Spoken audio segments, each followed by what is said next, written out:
Hello everyone. आज अपन star series का first lecture कर रहे हैं, जिसमें कि स्टार सीरीज है क्या। वैसे तो स्टार सीरीज एनसीईआरटी की सीरीज है, जो कि आपको पूरा एनसीईआरटी का एक एक लाइन बाय लाइन रिवीजन कराएगी। ओके, और अपन स्टार्ट करते हैं स्टार सीरीज। तो जो सबसे पहले है वो है एनसीईआरटी में दे रखा है अर्नेस्ट मेयर के बारे में। तो अर्नेस्ट मेयर का जन्म 5 जुलाई 1904 में कैम्पटन जर्मनी में हुआ था। आप हार्वर्ड विश्वविद्यालय के विकासपरक जीव वैज्ञानिक थे, जिन्हें 20वीं सदी का डार्विन कहा जाता है। ठीक है, आप अब तक के 100 महान वैज्ञानिकों में से एक थे। मेयर ने सन 1953 में हार्वर्ड विश्वविद्यालय की कला एवं विज्ञान संकाय में नौकरी प्राप्त की और 1975 में Alexander Agassiz professor of zoology emeritus की पदवी के साथ अवकाश प्राप्त किया। अपने 80 साल के कार्य जीवन में आपका पक्षी विज्ञान, वर्गीकरण विज्ञान, प्राणी भूगोल, विकास, वर्गीकी तथा जीव विज्ञान के इतिहास एवं दर्शन आदि पर अनुसंधान केंद्रित रहा। आपने लगभग अकेले ही विकासीय जीव विज्ञान के केंद्रीय पर्सन जाति विविधता की उत्पत्ति को खड़ा किया, जो कि आज सच है। इन्होंने जाति विविधता की उत्पत्ति को खड़ा किया, जो कि आज सच है। इसके साथ ही आपने हाल ही में स्वीकृत जीव वैज्ञानिक जाति वर्गीकी की परिभाषा की अगुवाई की। मेयर को 3 पुरस्कार दिए गए। ठीक है, अब जो मेयर के 3 पुरस्कार दिए गए वो कौन कौन से हैं, उनके बारे में देखेंगे अपन।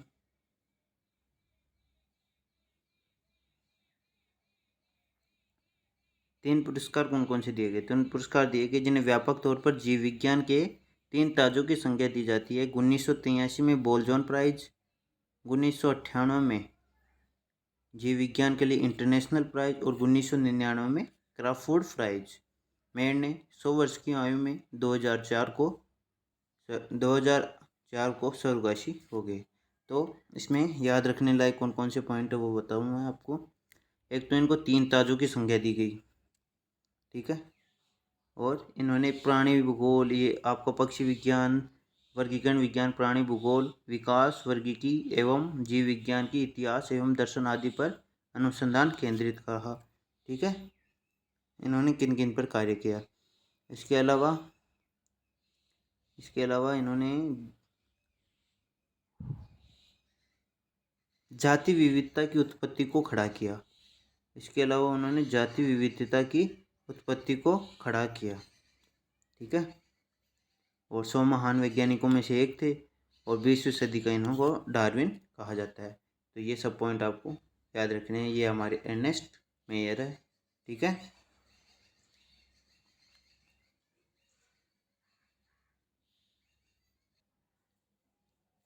एक और जो पॉइंट है मेयर भाई साहब के बारे में वो है कि इनको जो 3 ताज दिए गए थे उनको कहते हैं ट्रिपल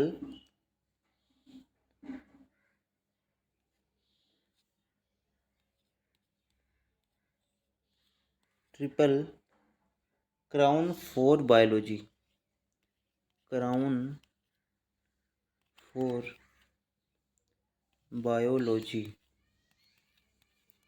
ठीक है, ये 3 ताजों की संख्या को ये कहते हैं। ठीक है, अब अपन आगे चल रहे हैं। अब अपना चैप्टर स्टार्ट होगा जो है जीव जगत। जीव जगत फर्स्ट चैप्टर है। इसमें अपन को जो पॉइंट पढ़ने हैं वो ये हैं। जीव क्या है, जीव जगत में विविधता और वर्गीकी संवर्ग और वर्गीकी सहायता साधन। ठीक है, ये अपने को 4 पॉइंट पढ़ने हैं।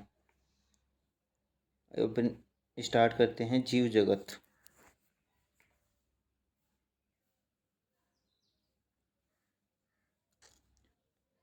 सबसे पहले जीव जगत कैसा निराला है। जीवों के विस्तृत प्रकारों की श्रृंखला विस्मयकारी है। असाधारण वास स्थान, चाहे वे ठंडे पर्वत, पर्णपाती वन, महासागर, अलवणीय मीठा जलीय जिले, मरुस्थल अथवा गर्म झरनों में जिनमें जीव रहते हैं, वे हमें आश्चर्यचकित कर देते हैं। सर पर दौड़ते घोड़े, प्रवासी पक्षियाँ, घाटियों में खिलते फूल और आक्रमणकारी सार्क की सुंदरता विस्मय तथा चमत्कार का आह्वान करती है। पारिस्थितिक विरोध तथा समष्टि के सदस्यों तथा समष्टि और समुदाय में सहयोग तथा अथवा यहाँ तक कि कोशिका में आणविक गतिविधि से पता चलता है कि वास्तव में जीवन क्या है। इस प्रश्न में दो निर्विवाद प्रश्न हैं।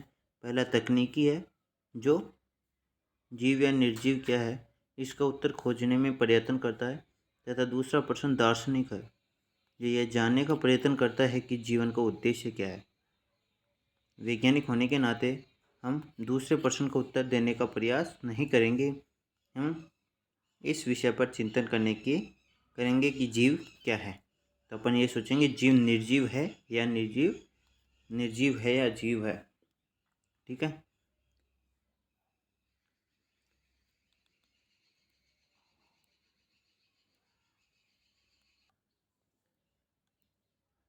आगे चलें, अब देखेंगे जीव क्या है।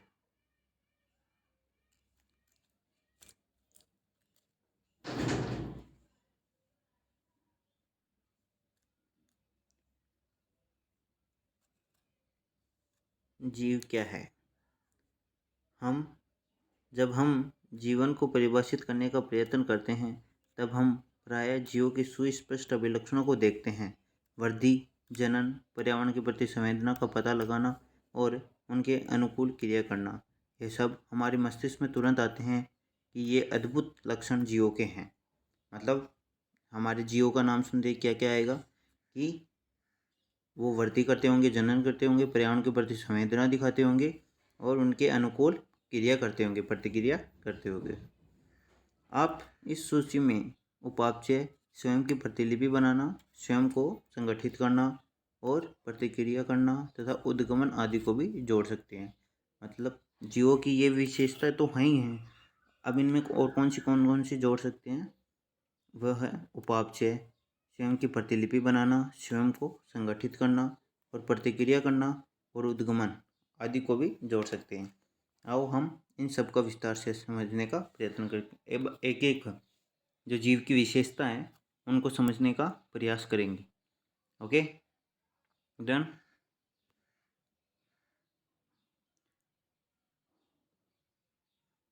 अब सबसे पहले आएगी ग्रोथ, जिसे हम वृद्धि कहते हैं। तो जीव और वृद्धि में क्या क्या रिलेशन है ये देखेंगे अपन। सभी जीव वृद्धि करते हैं। जो सभी जीव हैं वृद्धि करते हैं। जीवों के भार तथा संख्या में वृद्धि होना, ये दोनों वृद्धि के द्वियुगी अभिलक्षण है।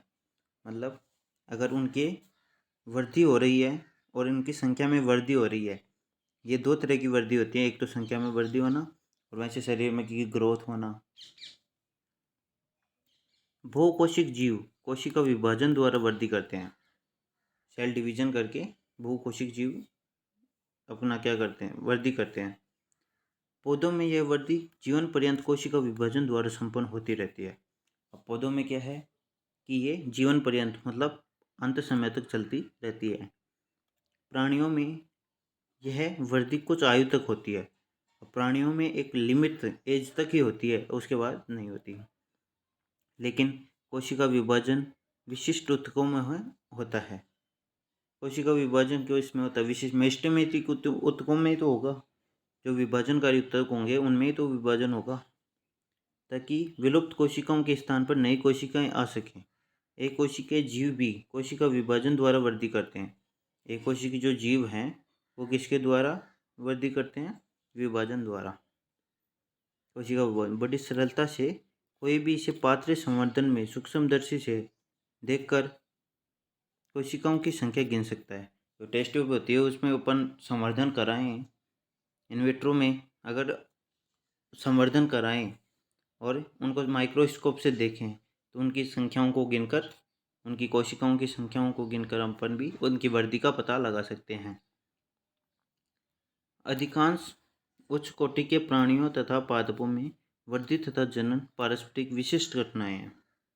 मतलब ये दोनों तो होनी ही चाहिए। उच्च कोटि के प्राणियों में वृद्धि भी पाई जाएगी और जनन भी पाया जाएगा। ये विशिष्ट घटनाएं हैं। हमें याद रखना चाहिए कि जीव के भार में वृद्धि होने को वृद्धि समझा जाता है। जीव के भार में वृद्धि होगी तभी तो उसे वृद्धि मानेंगे अपन। एक आदमी मोटा होगा तभी तो समझेंगे कि हाँ इसकी ग्रोथ हुई है, मोटा होगा, लंबा होगा कुछ भी। और यदि हम भार को वृद्धि का अभिलक्षण मानते हैं तो निर्जीवों के भार में भी वृद्धि होती है। अब ये बोल रहा है कि निर्जीवों के भार में भी वृद्धि होती है, तो अब आप ही बताओ कि जब निर्जीवों के भार में भी वृद्धि हो रही है और जीवों के भार में भी वृद्धि हो रही है तो ये तो दोनों का लक्षण हो गया। अब बोल रहा है पर्वत, गोलाश्म तथा रेत के टीले भी वृद्धि करते हैं, लेकिन ये क्या है, सभी निर्जीव है ना।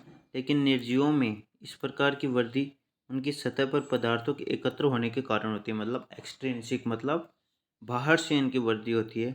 और जीवों में यह वृद्धि अंदर की ओर से होती है, अंदर से इंट्रिंसिक वृद्धि होती है। सभी जीवों की वृद्धि इंट्रिंसिक होती है, मतलब अंदर से वो बढ़ते हैं।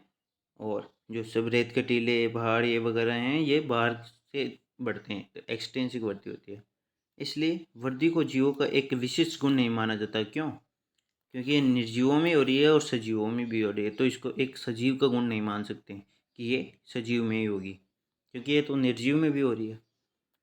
जीवों में यह लक्षण जिन परिस्थितियों के परिलक्षित होता है उसकी विवेचना करके ही यह समझना चाहिए कि यह जीव तंत्र के लक्षण है, जीव तंत्र के लक्षण हैं। ठीक है।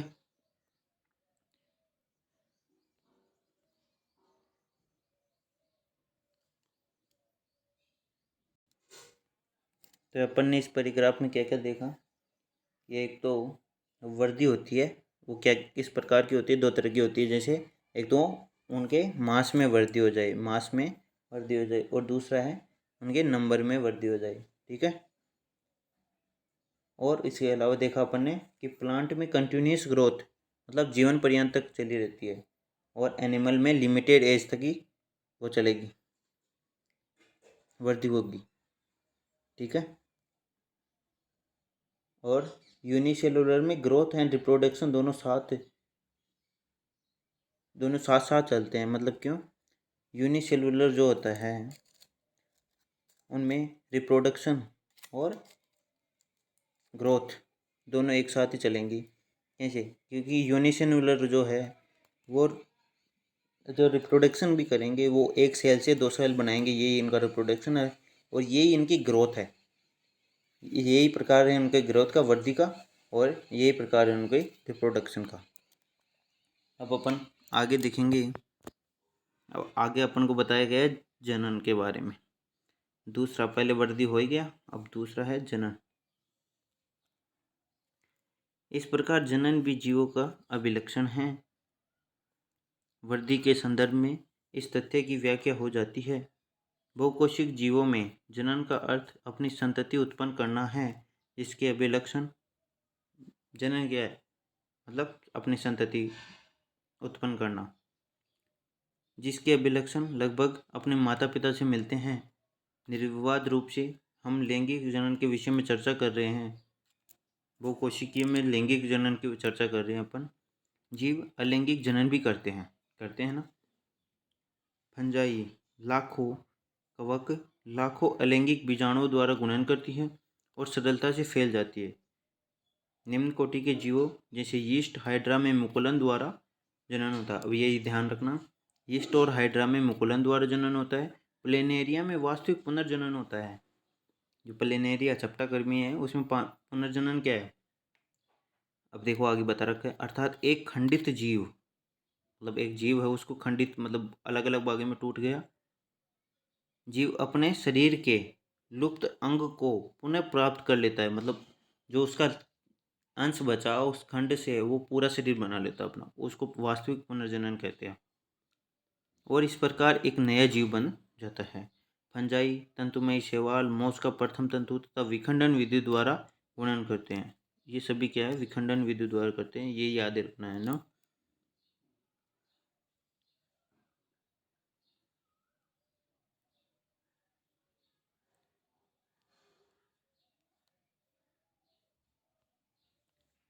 जब हम एक कोशिकीय जीवों जैसे जीवाणु, बैक्टीरिया, एक कोशिकीय शैवाल तथा अमीबा के विषय में चर्चा करते हैं, तब जनन की वृद्धि पर्यायवाची अर्थात कोशिकाओं की संख्या में वृद्धि होती है। ये क्या है, यूनिसेल्युलर ही तो है। तो वही बात होगी, जैसे 1 से 2 कोशिकाएं बन गई तो यही उनकी वृद्धि का रूप है और यही उनके जनन का रूप है।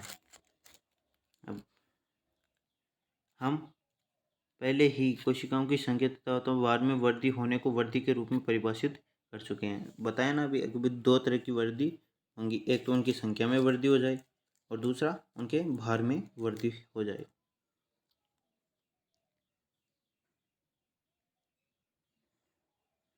अब तक हमने देखा है कि एक कोशिकीय जीवों में वृद्धि तथा जनन, इन दोनों शब्दों के उपयोग में विशेष में सुस्पष्ट नहीं है, मतलब ये दोनों एक ही है यूनिसेल्युलर ऑर्गेनिज्म के बारे में। कुछ ऐसे भी जीव हैं जो जनन नहीं करते, कुछ ऐसे भी जीव हैं जो जनन नहीं करते। लो ये आ गया आपात। खेसर या खच्चर, बंदे, कामगर, मधुमक्खी, अनुवर, मानव युगल आदि, ये क्या है, ये जीव तो हैं लेकिन जनन नहीं करते, तो ये ध्यान रखना आपको। इस प्रकार जनन भी जीवों का समग्र विशिष्ट लक्षण नहीं हो सकता। क्यों नहीं हो सकता, क्योंकि ये लोग जीव हैं, केसर या खच्चर, बंदे, कामगर, मधुमक्खी, अनुवर, मानव युगल आदि, ये जीव होते हुए भी जो है जनन नहीं कर रहे, तो इसको अपन कैसे विशिष्ट लक्षण मान ले। यद्यपि कोई भी निर्जीव वस्तु जनन अथवा प्रतिलिपि बनाने में अक्षम है, मतलब इसके अलावा ऐसे तो नहीं है कि कोई निर्जीव वस्तु जनन कर लेगी, लेकिन फिर भी ये जीव होते हुए भी ये जनन नहीं कर सकते, इसलिए अपन इसको भी वृद्धि का विशिष्ट लक्षण और उसका जीवों का विशिष्ट लक्षण नहीं मान सकते। अब जीवों का दूसरा लक्षण उपापचय है, मेटाबॉलिज्म है। सभी जीव रसायनों से बने होते हैं, सभी जीव रसायनों से बने होते हैं। ये रसायन छोटे बड़े विभिन्न वर्ग माप क्रिया वाले होते हैं जो अनवरत जैव अणुओं में बदलते हैं और उनका निर्माण करते हैं। ये परिवर्तन रासायनिक अथवा उपापचयी क्रियाएं हैं। सभी जीवों, चाहे वे बहुकोशिक हों अथवा एककोशिक हों, में हजारों उपापचयी क्रियाएं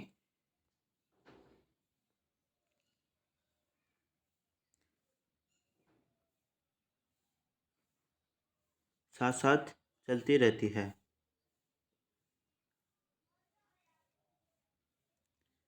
सभी पौधों, प्राणियों, कवकों तथा सूक्ष्म जीवों में उपापचयी क्रियाएं होती हैं। हमारे शरीर में होने वाली सभी रासायनिक क्रियाएं उपापचयी क्रियाएं। अब उपापचयी क्रियाएं क्या है, एक तो कैटाबॉलिज्म और एक एनाबॉलिज्म, मतलब किसी भी पदार्थ का छोटे भागों में टूटना और छोटे से बड़ा बनना, ठीक है। और ये क्रियाएं हमारे शरीर में चलती रहती हैं।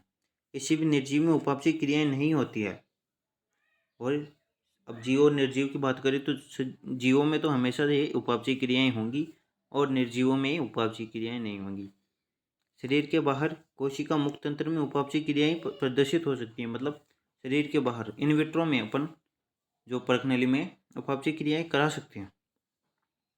जीव के शरीर से बाहर प्रखनली में की गई उपापचयी क्रियाएं ये न तो जैव हैं और न ही निर्जीव। जो अपन बाहर प्रखनली में जो क्रियाएं करा रहे हैं वो न तो जीव हैं और न ही निर्जीव हैं। अतः उपापचयी क्रियाएं निरपवाद जीव के विशिष्ट लक्षण के रूप में परिभाषित है। अब सबकी पात्रे में एकाकी उपापचयी क्रियाएं में जैविक नहीं है, यद्यपि ये निश्चित ही जीवित क्रियाएं हैं। अतः शरीर का कोशिकीय संगठन जीवन स्वरूप का सुस्पष्ट लक्षण है। तो अब तक पढ़ा उसमें से कोई भी, जैसे सबसे पहले वृद्धि पढ़ा, उसके बाद जनन पढ़ा, फिर उपापचय पढ़ा। तो वृद्धि और जनन तो दोनों नहीं हुई, जीवों का विशिष्ट लक्षण नहीं हुआ, लेकिन जो ये उपापचय है मेटाबॉलिज्म में, वो जीवों का विशिष्ट लक्षण है। और शरीर का कोशिकीय संगठन जीवन स्वरूप का एक कोशिकीय संगठन, सेलुलर ऑर्गेनाइजेशन, ये भी विशिष्ट लक्षण है जीवों का। ठीक है।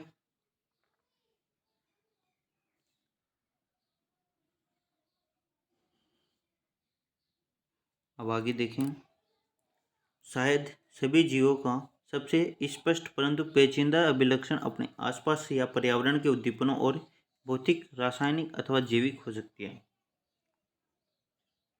उद्दीपनों के प्रति संवेदना तथा प्रतिक्रिया करना है। सभी जीव क्या हैं, उनको बाहर के जो उद्दीपन होंगे उनके प्रति प्रतिक्रिया करनी होती है। हम अपने संवेदी अंगों द्वारा अपने पर्यावरण से अवगत होते हैं। संवेदी अंग पाए जाते हैं, मतलब पर्यावरण से अवगत होते हैं। पौधे प्रकाश, पानी, ताप, अन्य जीवों, प्रदूषकों आदि जैसे बाह्य कारकों के प्रति प्रतिक्रिया दिखाते हैं। कई पौधे होते हैं जिनमें अगर पर्याप्त मात्रा में लाइट नहीं पहुंची तो उनका पुष्पन नहीं होगा, तो वो किससे, बाहरी पर्यावरण से प्रतिक्रिया दिखा रहे हैं ना, तो वो जीव होंगे, है ना। प्रोकैरियोट से लेकर जटिलतम यूकेरियोट तक सभी जीव पर्यावरण के संकेतों के प्रति संवेदना तथा प्रतिक्रिया दिखा सकते हैं। प्रोकैरियोट से लेकर सभी जीव पर्यावरण संकेतों के प्रति संवेदना एवं प्रतिक्रिया दिखा सकते हैं, मतलब बाह्य वातावरण के प्रति रेस्पॉन्स करेंगे। पादप तथा प्राणियों में दोनों में दीप्ति काल मौसमी प्रजनकों के जनन को प्रभावित करता है। पादप तथा प्राणी दोनों में दीप्ति काल, जो फोटोपीरियोडिज्म होते हैं, फोटोपीरियड जो होता है, मौसमी प्रजनकों के जनन को प्रभावित करता है। इनकी मात्रा को अभी बताया ना, जैसे पौधों में अगर पर्याप्त मात्रा में फोटो प्रकाश नहीं पहुंचा तो उनमें पुष्पन नहीं होगा। इसलिए सभी जीव अपने पर्यावरण से अवगत रहते हैं। मानव ही केवल ऐसा जीव है जो स्वयं से अवगत अर्थात सचेतन है। इसलिए चेतना जीवों को परिभाषित करने के लिए अभिलक्षण हो जाती है। जो चेतना है जीवों को, एक मानव ही है जो सचेतन, मतलब खुद को क्या हो रहा है उसको सचेतन कर सकता है। इसलिए चेतना जीवों को अभिलक्षण करने के लिए अभिलक्षण हो जाती है। तो एक कॉन्शियसनेस भी एक लक्षण हो गया। और उससे पहले क्या हो गया, जीव का एक विशिष्ट लक्षण कौन कौन सा हो गया, वृद्धि नहीं हुआ, जनन नहीं हुआ, और तीसरा देखा था अपन उपापचय, वो हुआ था, और इसके अलावा सेलुलर ऑर्गेनाइजेशन वो हुआ था। और ये कौन सा, चेतना वाला कॉन्शियसनेस भी जीव का एक अभिलक्षण गुणधर्म है। जब हम मानव के विषय में चर्चा करते हैं तब जीवों को परिभाषित करना और भी कठिन हो जाता है। हम रोगी को अस्पताल में अचेत अवस्था में लेटे रहते हुए देखते हैं, जिसके हृदय फुफ्फुस को चालू रखने के लिए मशीनें लगाई गई होती हैं। कोमा में गया हुआ पेशेंट मान लीजिए आप। रोगी का मस्तिष्क मर्द सम होता है, उसके मस्तिष्क को थोड़ी पता होता है क्या हो रहा है। रोगी में सचेतना नहीं होती है। ऐसे रोगी जो कभी भी अपने सामान्य जीवन में वापस नहीं आ पाते, तो क्या हम इन्हें जैव अथवा निर्जीव कहेंगे? तो आप इसका आंसर बता सकते हैं कि जो कोमा में पेशेंट है वो जीव है या निर्जीव है? तो बताइए, और मैं बताता हूँ फिर आपको।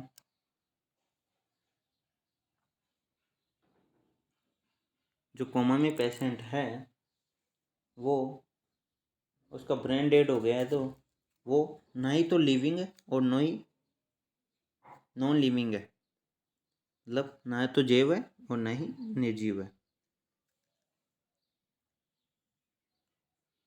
उच्च स्तरीय अध्ययन में जीव विज्ञान पृथ्वी पर जैव विकास की कथा है। जीव विज्ञान क्या है? पृथ्वी पर जैव विकास की कथा। आपको पता लगेगा कि सभी जीव घटनाएं उसमें अंतर्निहित प्रतिक्रियाओं के कारण होती है। सभी जीव घटनाएं क्यों होती हैं? उसमें अंतर्निहित प्रतिक्रियाओं के कारण होती है।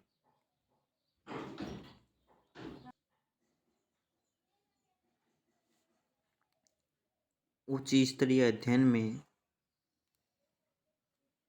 जीव विज्ञान पृथ्वी पर जैव विकास की कथा है। आपको पता लगेगा कि सभी जीव घटनाएं उनमें अंतर्निहित प्रतिक्रियाओं के कारण होती है। ऊतकों के गुण कोशिका में स्थित कारकों के कारण नहीं हैं, बल्कि घटक कोशिकाओं की पारस्परिक प्रतिक्रिया के कारण है। इसी प्रकार कोशिकीय अंगकों के लक्षण अंगकों में स्थित आणविक घटकों के कारण नहीं बल्कि अंगकों में स्थित आणविक घटकों के आपस में क्रिया करने के कारण है। उच्च स्तरीय संगठन उद्गामी गुणधर्म इन प्रतिक्रियाओं के परिणाम स्वरूप होते हैं। सभी स्तरों पर संगठनात्मक जटिलता की पदानुक्रम एवं अद्भुत घटना यथार्थ है। अतः हम कह सकते हैं कि जीव प्रतिकृति विकासशील तथा स्वनियमनकारी पारस्परिक क्रियाशील तंत्र है जो बाह्य उद्दीपन के प्रति अनुक्रिया की क्षमता रखते हैं। जीव विज्ञान पृथ्वी पर जीवन की कहानी है। वर्तमान, भूत एवं भविष्य के सभी जीव एक दूसरे से सर्वनिष्ठ आनुवांशिक पदार्थ की साझेदारी द्वारा संबंध हैं, परंतु यह पदार्थ सब में विशिष्ट अंशों में होता है। ठीक है, तो इसमें क्या है, जीव स्व प्रतिकृति विकासशील तथा स्वनियमनकारी पारस्परिक क्रियाशील तंत्र है। ये है एक दो लाइन और इसके ऊपर है एक, तो एक लाइन है ये है कि ऊतकों के गुण कोशिका में स्थित कारकों के कारण नहीं हैं बल्कि घटक कोशिकाओं की पारस्परिक प्रतिक्रिया के कारण हैं। ये लाइन आपको ध्यान रखनी है। उसमें घटक कोशिकाएं जो होती हैं उनके अंदर पारस्परिक प्रतिक्रिया जो होती है, उनमें पारस्परिक प्रतिक्रिया जो होती है उनके कारण जो है ऊतकों के गुण डिफाइन होंगे। ठीक है, अब आगे चलेंगे। अब आगे देखते हैं अपन, तो ठीक है, तो ये है जीव जगत में विविधता। जीव जगत में विविधता, ये टॉपिक देखेंगे अपन। जीव जगत में विविधता, यदि आप अपने आसपास देखें तो आप जीवों के बहुत सी किस्में देखेंगे। एक किस्में गमले में उगने वाले पौधे, कीट, पक्षी, पालतू अथवा अन्य प्राणी अथवा पौधे हो सकती हैं। बहुत से ऐसे जीव भी हैं जिन्हें आप आंखों की सहायता से नहीं देख सकते, लेकिन आपके आसपास ही हैं। यदि आप अपने अवलोकन के क्षेत्र को बढ़ाते हैं तो आपको विविधता की एक बहुत बड़ी श्रृंखला दिखाई पड़ेगी।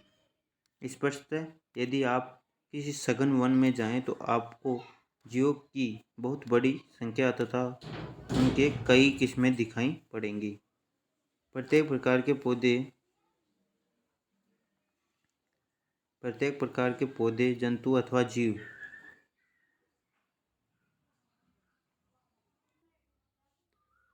यदि आप अवलोकन के क्षेत्र को बढ़ाते हैं तो आपको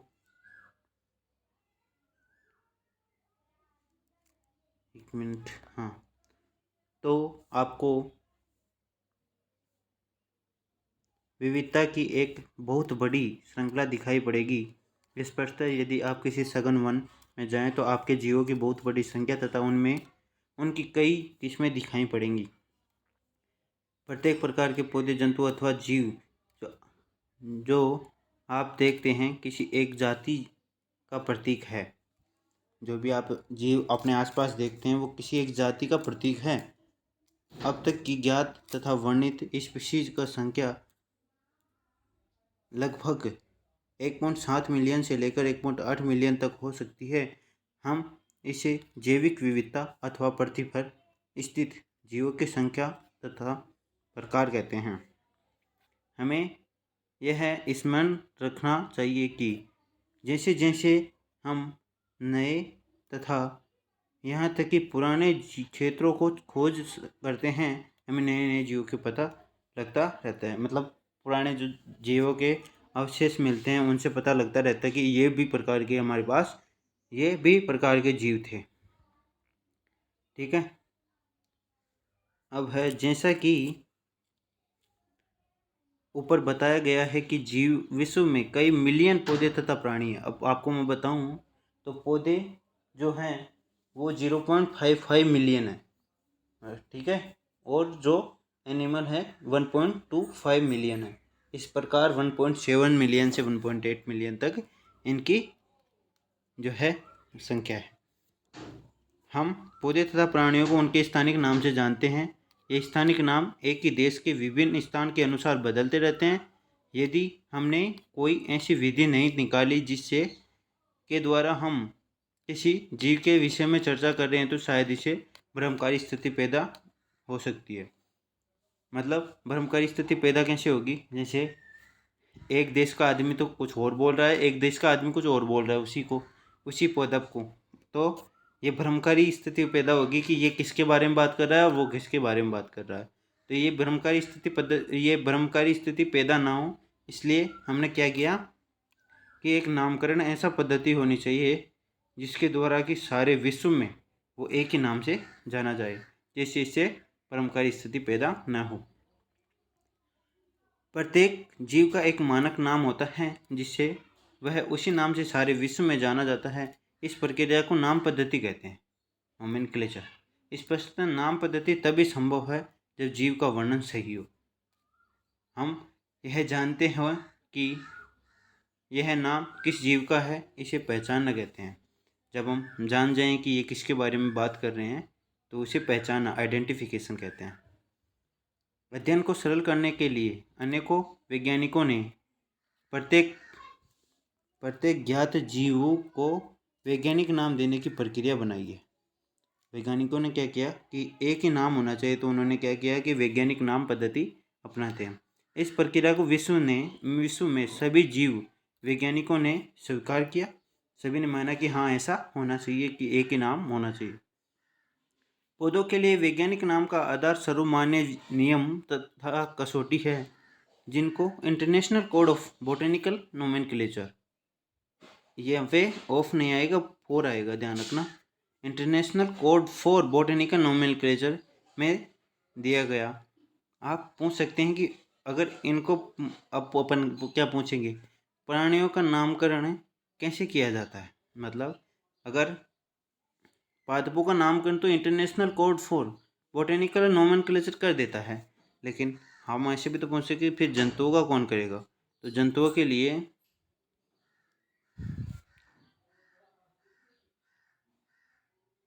प्राणी वर्गीकीविदों ने, मतलब जो जूलॉजिस्ट हैं, ने international code of botanical nomenclature, यहाँ पे ऑफ ही रहेगा, ठीक है। International code of botanical nomenclature ICZN, इनका फुल फॉर्म ध्यान रखना, आते हैं एग्जाम में, ठीक है। वैज्ञानिक नाम की यह गारंटी है कि प्रत्येक जीव का एक ही नाम रहे। एक ही तो नाम रखना चाहिए, तभी तो अपन ने वैज्ञानिक नाम पद्धति अपनाई है। किसी भी जीव के वर्णन से विश्व में किसी भी भाग में लोग एक ही नाम बता सकें, यह भी सुनिश्चित करते हैं कि एक ही नाम किसी दूसरे ज्ञात जीव का न हो। मतलब एक ही नाम होना चाहिए और ये किसी दूसरे का ना हो। क्यों नहीं हो? क्योंकि उससे तो भ्रमकारी स्थिति फिर से पैदा हो जाएगी। इसलिए एक जीव का एक ही नाम होना चाहिए। जीव विज्ञानी ज्ञात जीवों के वैज्ञानिक नाम देने के लिए सार्वजनिक मान्य नियमों का पालन करते हैं। प्रत्येक नाम के 2 घटक होते हैं, वंश नाम तथा जाति नाम। अब देखते हैं कि जीव विज्ञानी नामकरण कैसे करते हैं। तो इनमें 2 घटक होते हैं, जिनमें एक पहला नाम जो होता है वो वंश नाम जीनस का होता है, तथा जो दूसरा होता है वो जाति संकेत पद जो स्पीसीज होती है उसका होता है। इस प्रणाली को, जिसमें 2 नाम के 2 घटक होते हैं, उसे द्विपद नाम पद्धति, एक तो जीनस हो गया एक स्पीसीज, तो इसे द्विपद नाम पद्धति कहते हैं। इस नामकरण प्रणाली को कैरोलस लिनियस ने सुझाया था।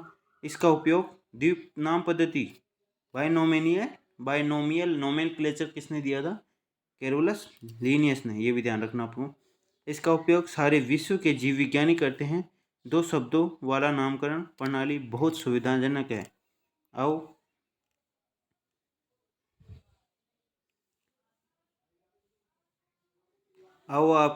आपको आम के उदाहरण द्वारा वैज्ञानिक नाम देने की पद्धति को समझाएं। आम का वैज्ञानिक नाम मेंजीफेरा इंडिका है। ध्यान रखना, मेंजीफेरा इंडिका आम का वैज्ञानिक नाम है। तब आप ये देख सकते हैं कि यह नाम कैसे द्विपद है। इस नाम में मेंजीफेरा वंश नाम है तथा इंडिका एक स्पीसीज। तो उन्होंने बताया था कि पहले वंश नाम आएगा, फिर उसके बाद स्पीशीज का जाति का संकेत पद होगा। ठीक है, तो इसमें मेंजिफेरा इंडिका में मेंजिफेरा जीनस का नाम है और इंडिका किसका है, जाति का नाम है। जाति संकेत पद नाम पद्धति के अन्य सार्वजनिक नियम निम्नलिखित है। मतलब नाम पद्धति के लिए और क्या क्या नियम है देख रहे हो। नाम पद्धति के लिए निम्न है नियम। जैविक नाम लैटिन भाषा में होते हैं और तिरछे अक्षरों में लिखे जाते हैं। जैविक नाम प्राय लैटिन भाषा में होते हैं और तिरछे अक्षरों में लिखे जाते हैं। इनका उद्भव चाहे कहीं से भी हुआ हो, इन्हें लैटिनी कर्म अथवा इन्हें लैटिन भाषा का व्युत्पन्न माना जाता है। मतलब ये कहीं से भी आया हो, लेकिन इनको लैटिन का उद्भव माना जाता है। जैविक नाम में पहला शब्द वंश नाम होता है तथा दूसरा नाम जाति संकेत पद होता है। ठीक है, पहला नाम क्या होता है, वंश नाम, तथा दूसरा जाति संकेत पद होता है। अपने देख ही लिया ये तो। अब इसके आगे देखते हैं, जैविक नाम को जब हाथ से लिखते हैं, जैविक नाम को जब हाथ से लिखते हैं तब दोनों शब्दों को अलग अलग रेखांकित अथवा छपाई में तिरछा लिखना चाहिए। छपाई में तो इसको तिरछा लिख दो, और जब अपन हाथ से लिखते हैं तो उसको अलग अलग अंडरलाइन, दोनों को, जिन्स को अलग अंडरलाइन कर दो और स्पीशीज को अलग अलग अंडरलाइन कर दो। ठीक है, यह है रेखांकन उनके लैटिन उद्भव को दिखाता है। पहला अक्षर जो वंश नाम को बताता है वह बड़े अक्षर में होना चाहिए, जबकि जाति संकेत पद में छोटा अक्षर होना चाहिए। मेंजिफेरा इंडिका के उदाहरण से इसकी व्याख्या कर सकते हैं।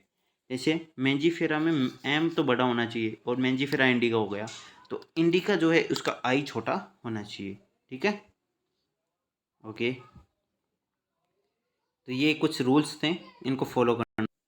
अब यहाँ से क्वेश्चन आया हुआ है कि ये जो जैविक नाम था जो वैज्ञानिकों ने दिया है, वो उनका उद्भव जो पूछा गया था वो ओडिशा नीट 2019 में पूछा गया था। ये यहाँ से पहला पॉइंट क्वेश्चन था। ठीक है, तो इसको ध्यान रखना, और ये तो सारे ही पॉइंट इम्पोर्टेंट है, तो इनको ध्यान रखना। अब अपन आगे चलते हैं। जाति संकेत पद के बाद अर्थात जैविक नाम के अंत में अब दोनों हो गए स्पीसी, वो पहला जीनस लिख दिया अपन ने, फिर उसके बाद स्पीसीज का नाम लिख दिया। उसके बाद में बोल रहा है जाति संकेत पद के बाद अर्थात जैविक नाम के अंत में लेखक का नाम लिखते हैं।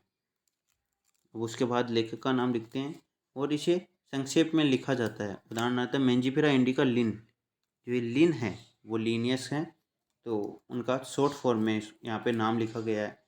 तो इसका अर्थ है सबसे पहले स्पीशीज का वर्णन लीनियस ने किया था। ये वैज्ञानिक का नाम है ना, इसका वर्णन ये बताता है कि ये लिन ये बता रहा है कि इस सबसे पहले जो इस स्पीशीज का वर्णन किसने किया था, लीनियस ने किया था। यद्यपि सभी जीवों को अध्ययन करना लगभग असंभव है, इसीलिए ऐसी युक्ति बनाने की आवश्यकता है कि इसे संभव कर सके। इस प्रक्रिया को वर्गीकरण कहते हैं। मतलब कितने का ऐसे अध्ययन करेंगे, तो एक पद्धति बनाई गई जिसे वर्गीकरण पद्धति कहते हैं। वर्गीकरण वह प्रक्रिया है जिसके द्वारा सरलता से दृश्य गुणों के आधार पर सुविधाजनक वर्ग में वर्गीकृत किया जा सके। उदाहरण के लिए हम पौधों तथा प्राणियों और कुत्ता, बिल्ली तथा कीट को सरलता से पहचान लेते हैं। जैसे ही हम इन शब्दों का उपयोग करते हैं, उसी समय हमारे मस्तिष्क में इन जीव के कुछ गुण आ जाते हैं जिससे ये उनका उस वर्ग से संबंध होता है। जब आप कुत्ते के विषय में सोचते हैं तो आपके मस्तिष्क में क्या प्रतिबिंब बनता है। स्पष्ट है, आप कुत्ते को ही देखेंगे, न कि बिल्ली को। अपन कुत्ते को सोचेंगे तो कुत्ते आएगा ना दिमाग में।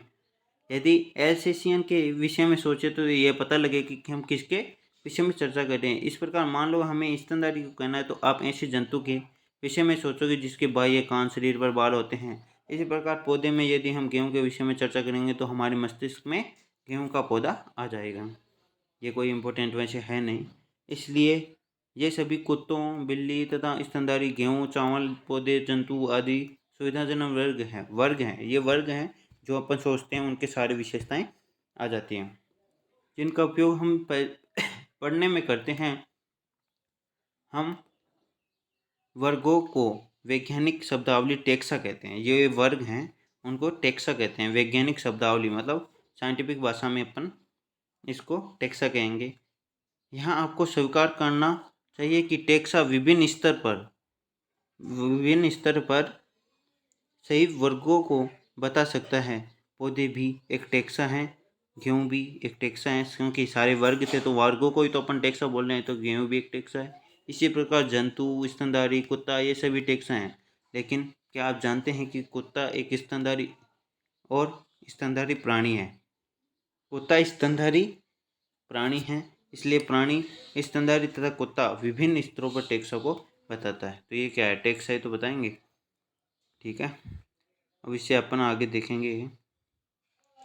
इसलिए गुणों के आधार पर सभी जीवों को विभिन्न टेक्सा में वर्गीकृत कर सकते हैं। गुण जैसे प्रकार, रचना, कोशिका की रचना, विकासीय प्रक्रम तथा जीव की पारिस्थितिक सूचनाएं आवश्यक हैं और ये आधुनिक वर्गीकरण अध्ययन के आधार हैं। आधुनिक वर्गीकरण के आधार क्या क्या हैं कि वर्गीकरण किसके आधार पर करेंगे?